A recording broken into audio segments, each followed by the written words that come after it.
Welcome to Penrose Learning, where we make understanding easy. You'll start by making sure Life360 and your phone's OS are up to date. This avoids missing menu items or unexpected behavior. Once updated, make sure notifications are allowed in your device settings so sound options appear. Now open Life360 and sign in with your main account. This puts you in the circle that controls alerts.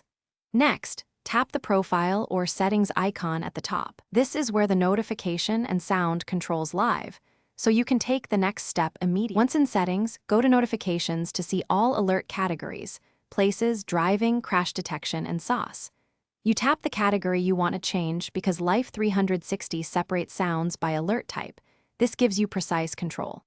After selecting an alert, choose sound and listen to the available tones. You'll hear previews to compare options. If you want a louder cue, pick a shorter, sharper tone. If you prefer subtlety, pick a softer one. Make choices consciously so alerts match your attention needs. After picking a sound, always confirm or save the change and then trigger a test alert. Ask someone in your circle to send a location ping or use a real event so you verify the result.